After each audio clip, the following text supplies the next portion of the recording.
Stop. I can't take it anymore. Oh, I do the live ones too. Yes, I know. I saw your act in the theater. You're really quite good. Quite a certain harmful habit.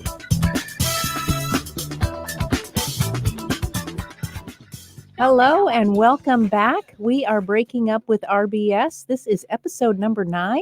I am Tawny Santabria. And I am JDK Winnikin. We are here to debunk the junk, of which there is plenty of junk to be debunked. Mm-hmm. And good to see you again. Nice to see you too. Well, that was quite a week after bringing up trust last week.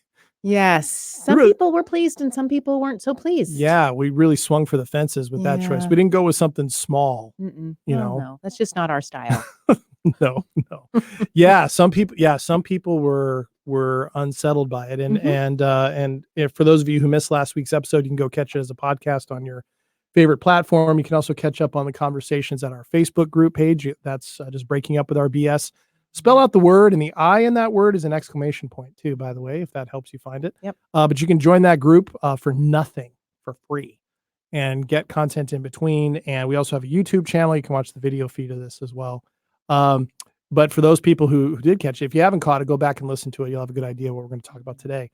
But boy, it unsettled some people, including me. Yes. And not just because like you ran me into a wall 3 or 4 times last week, and kind of watched me bounce. And you were a little gleeful about it, not gonna lie. I know. I just get excited about that, but whatever. Right. Well, unfortunately, I'm fortunately for everybody, I'm willing to do this, which is great. But yeah, it did bring up a lot. And last week, really quickly, what we talked about was we unpacked this idea of trust and found that it's a much harder concept to define, both intellectually and emotionally. It's something that we focused on, how we really focus on other people when we talk about trust issues or whatever they might be. We're focusing on our ability to trust other people, or we're hurt when somebody breaks our trust, or what we perceive as breaking our trust. We talked a little bit about how that might be trust breaking. It might just be people being human. But what's most important, again, as always on this show, is the BS stories that we tell ourselves when those things happen. Whether we mislabel it as a breach of trust or not, we can run with the stories that create more harm out of that and prevent us from being present in the moment, being connected. We get protected, right? We protect ourselves from that. And then that just kind of snowballs the effect and makes things worse. Even though we're reacting in such a way that we think is helpful, it can actually be detrimental. Yeah, it informs us about what's possible. Yeah. And if it's very limiting, then we are informed that very little is possible about ourselves and other people and our and our opportunities in life, right? So, so those stories, those BS stories related to trust, we're going to turn them on their head a little bit today. Yeah. I can't wait for this conversation. Yeah, it's going to be And good. how are we turning it on its head, Tony? Yeah, we're going to be talking about trust in ourselves. As the alternative. Yes. Ooh. Yes, not in other people. Okay. What if we just let go of that and focused on building trust in ourselves, experiencing what that feels like, and allowing trust for others maybe be generated from that space, like trust in ourselves first as a foundational framework with which to understand and experience this trust thing. So at the end of last week's show, I put out the idea, rather mealy-mouthed in retrospect, that when we make trust all about somebody else, we open them up to being the deciding factor in our okayness day to day. Literally down to the point where somebody else can determine what kind of day I'm going to have based on what they may or may not do. And that was really an unsettling thing to think about. And then I was reminded, a dear friend of mine years ago said to me something that I'd never even conceived of before, and it blew me away. And they said, trust is not about the other person. And I remember feeling the synapses in my brain misfiring when this person said that, because it did not occur to me. Right. And so that came up this week for me, remembering that. And then I had kind of my own, I did my own rewind on this, right? Okay. Again, so yeah, we talked a little bit about it, but it's something that as I thought about it more between shows, I would look back historically Mhm. and how much pressure I put on other people in this idea of being trustworthy, even in what sounds like the smallest things. Now, I'm the type of person that my close circles to me, it takes a while, it can take a while to get there. And my close circles, I have different expectations, different standards, different wants than my outer circles. If outer circles, I don't hear from them for a little while or whatever, I don't worry about it, that type of thing. But the closer someone gets in or closer to me, I seem to want less and less of that space, and I want more and more of that time. And so with people that get closer in, so for example, if we plan to talk at a certain point, or even just like, I'll call you later today, I'm busy, and then they don't call, that bothers me. I go, oh man, that hurts. Or that can feel like okay, I can't Mhm. count on them. I may not call it a breach of trust. I may not be really upset about it, but I'm like, flake. Like, of course, that's just how they are. Blah, blah, blah. Right? Story. Yeah. Story. Right. Mhm. Mhm. I must not be important. That's a big one I realized. Mm. I'm not important enough to be remembered. I'm not important enough. And therefore they don't. If I'm not important enough, that means they must not care as much as they say, or they're being super selfish, or other people must have other priorities. I must not be as important. And I found myself in looking back going, wow, there's a lot of loaded language in there. Yes. Right. I mean, and that I don't apply to myself. Like if I say to Mhm. somebody, I'm going to give you a call, and then some things come up that I have to take care of, they aren't less important. It's just what I had in front of me was more pressing. Mhm. But historically, I've had trouble allowing that situation to exist in reverse. Mhm. And I still can face it. So when people that are close to me that I feel really connected to, when they, I don't know, I don't even know the right word, because going dark it sounds pejorative. I don't like Mhm. that. Yeah. Distancing sounds mean. Mhm. Um, but whenever it is there, you know, Mhm. it really bothers me. Mm. I can't stand it. And Mhm. that was enough of an admission to unsettle me. Mhm. I can't Mhm. stand it. Yeah. And then, but it's all right. Right. It's Mhm. okay. That doesn't bother me, Mhm. that it does bother me. Mhm. Yep. It's that's not how I want to Mhm. do things, or at least I tell myself that. Mhm. But again, I want to make sure that I'm able to like take my distance. I need to.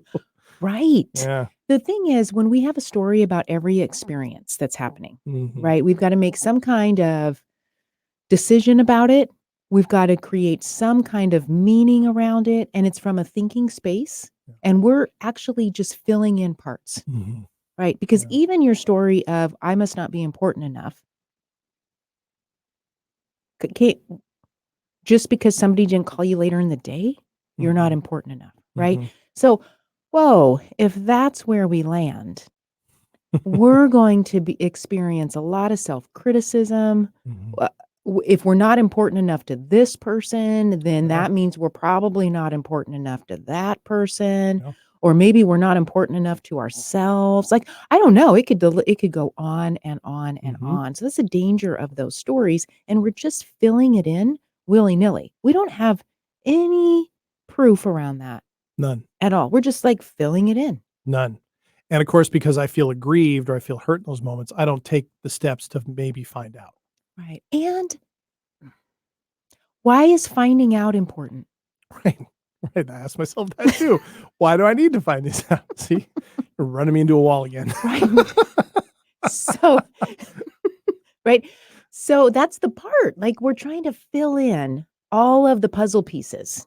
Because we have to have a picture Right. rather than just accepting right now we don't know. Mhm. So here's the thing. Okay, here we go. If we're flipping it and just concentrating on building trust in ourselves, when these things happen, because these things, people are not going to call us back sometimes. People are going to lie to us sometimes. Mhm.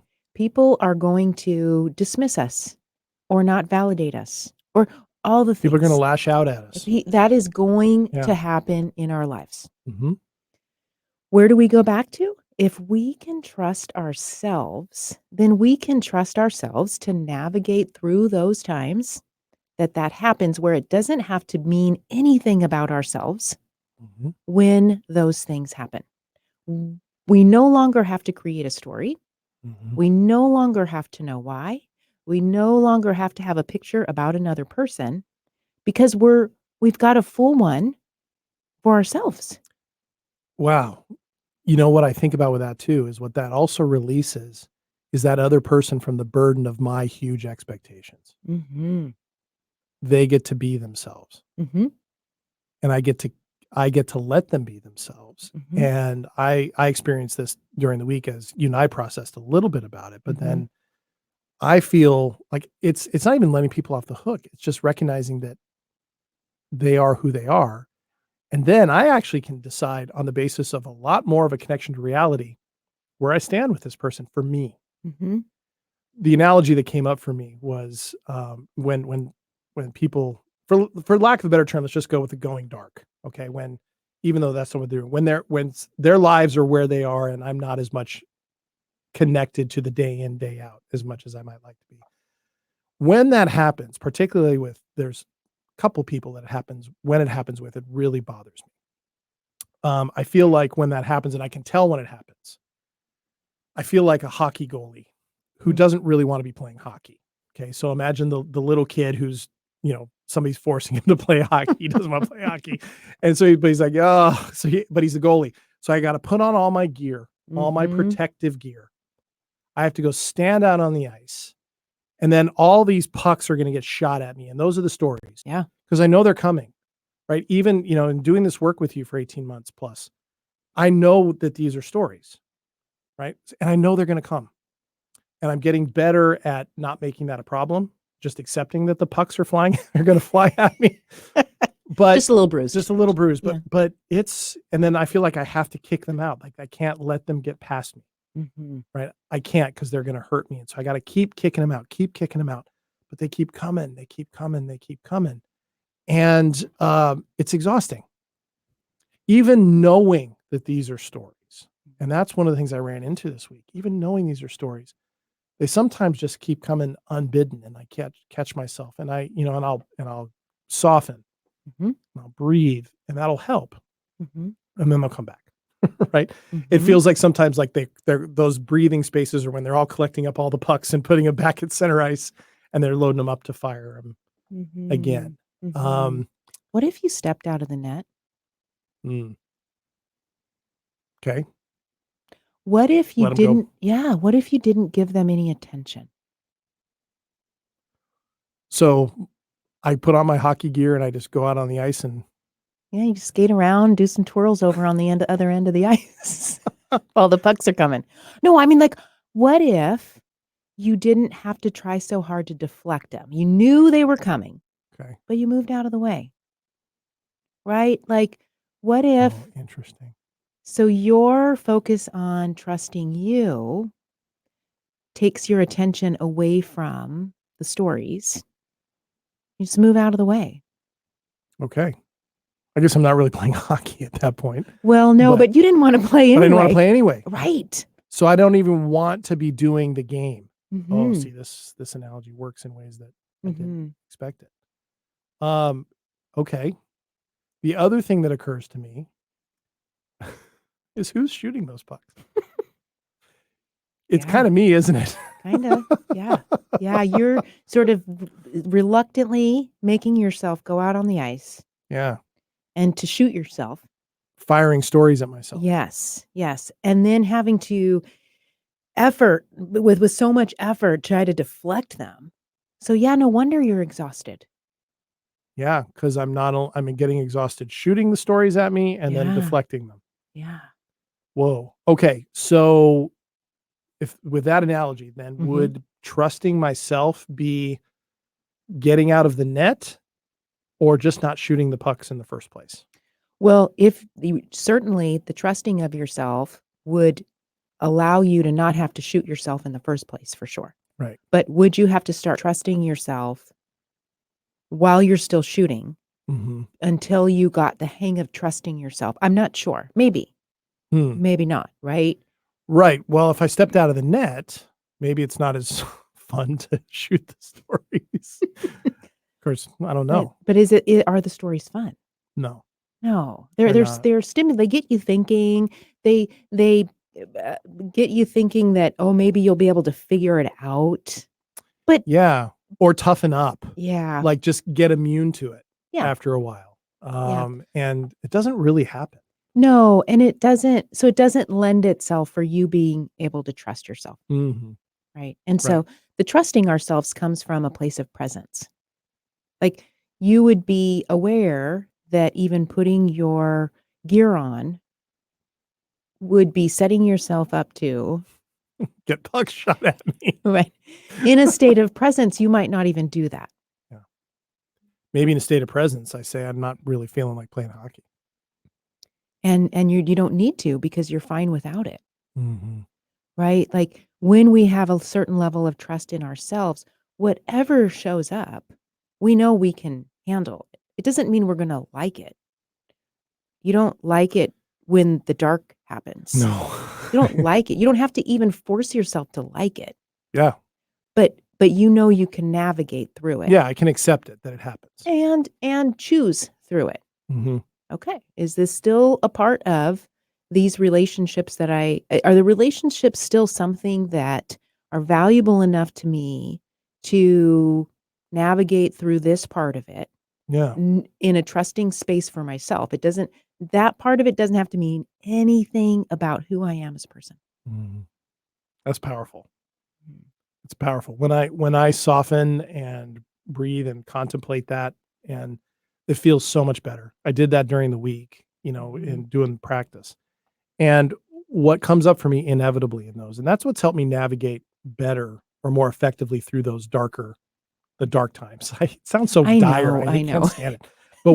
But those times of quiet, Mhm. right? The step away. That's another way to put it, Yeah. right?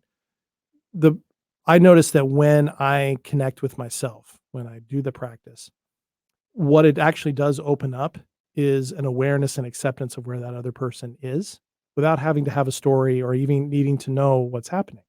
Because in those cases with those people, I know how they are because they're close to me and I'm close to them. I know what they're about. I know what's going on in their lives. I know how they tend to handle things, particularly when the chips are down or when they're super busy or when they're super stressed. Mhm. And I want them to be able to take care of themselves. I wouldn't want them to Mhm. be connecting to me because they feel they have to, or if it's jamming them up or they feel obligation for it. So when I'm present like that, I feel connected to that. I'm able to recognize that without even needing to make a story about it, it's okay. Mhm. What's interesting though is the idea of trusting myself is new. Mm, mhm. When you mentioned that last week, Mhm. I kind of blinked at you a little bit going, all right, I know I don't really spend a lot of time thinking about, can I trust myself in this way, right? Being able to navigate what's there, regardless of what's happening, whether it's a Mhm. real problem or a BS story. Mhm. That's new. And I would hazard a guess it's new for a lot of people. Do you find that that's new for a lot of I people you talk to? It is. I think that a lot of us have learned over our life that this whole trust idea is about other people, about other Yeah. things outside of ourselves. How do we build trust with? How do we know we can trust? Hmm. What do we do when trust is broken? Or how do we know we can't trust? What are the red flags? So we've learned a lot about those pieces. But we Totally protective. completely protective, right? Yeah. And really getting into a present space more often allows us to build the trust with ourselves. We know we can get here. We know we can build safety in the body. And that is where we end up being able to connect more with ourselves and other people. So if we think about trust and connection as sort of being the same thing. Or rooted. Like it's Mhm. again, like we talked about it in another context before. It's like Mhm. that's the connection. When you plug the cord into the wall, it allows that electricity to flow. Yes. In that sense, that trust is there. Well, you asked me last time to describe what it feels like when I do trust somebody and it's mutual. I still couldn't do it, but I Mhm. can tell you when it's happening. Yes. Mhm. Yep. The feeling of trust, the experience of trust is different than the way we think about Oh trust. We've man, got all of these sort of like qualifications or quantifications around checklist. trust. Yeah. And the behavioral sort of aspects of it. Hmm. And when we have a sense of just being able to hold ourselves and handle ourselves and be in our experience, whatever the experience is, knowing that we get to choose to be okay, not that somebody else chooses for us whether or not we're Oh okay, man, yeah. right? Yeah. Then a lot of the things that might be problems that we have to make problems in quotes, like that we have to make decisions about and all the Mhm. things that we are supposed to know about from a thinking space, we don't need to know a lot of those things. Mhm. Yeah, they really are unnecessary, I've Mhm. found, and it's allowed me to be I didn't realize that I didn't ever consider myself to be a person who was holding people to impossible standards. Mm. And yet I kinda did, and yet, didn't apply those necessarily to myself, right, either, Mhm. and so what happens for me in that space when I'm in it that you just described is they're just who they are.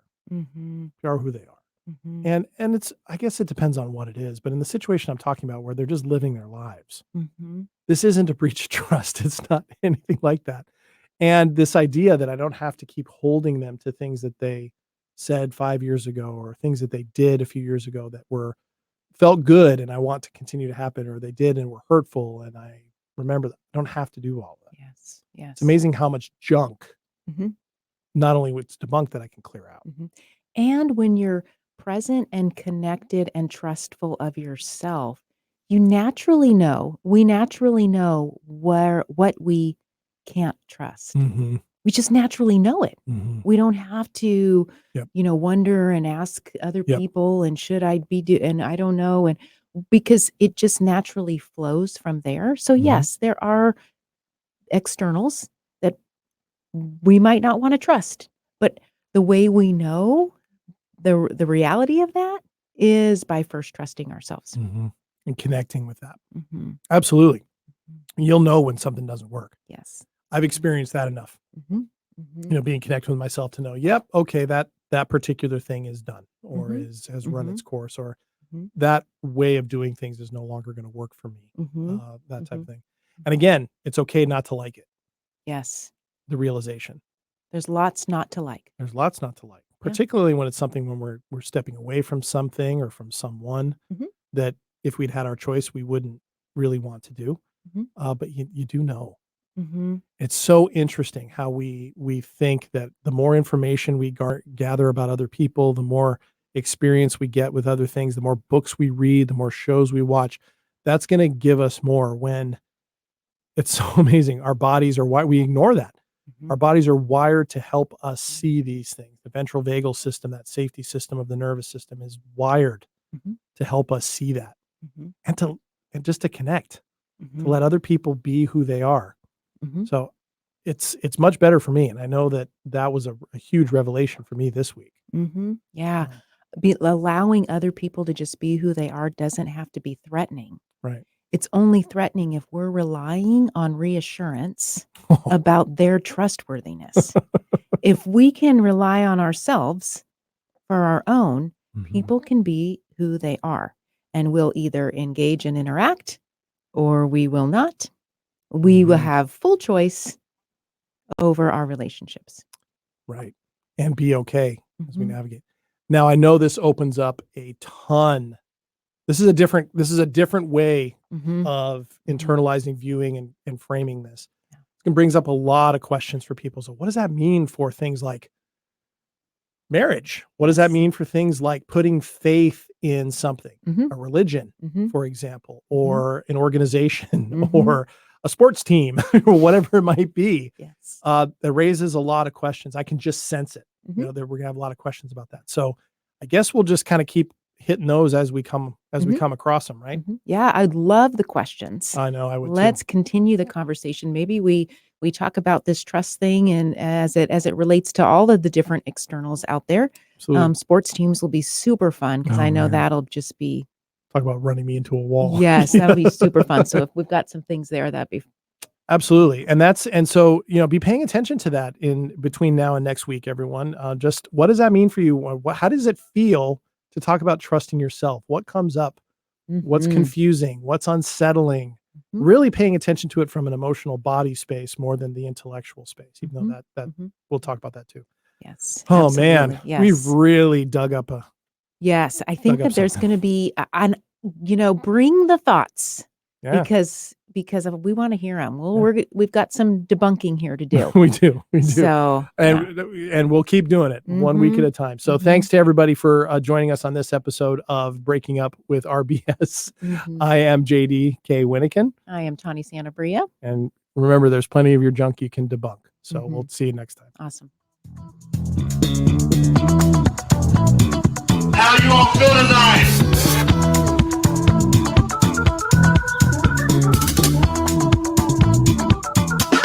Stop. I can't take it anymore. Oh, I do the live ones too. Yes, I know. I saw your act in the theater. You're really quite good. Quite a certain harmful habit.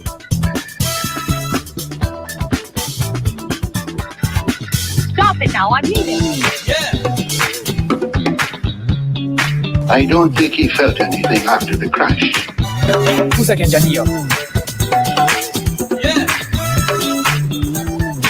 I'm in my groove. Here we go. Break a friend. I need it up front.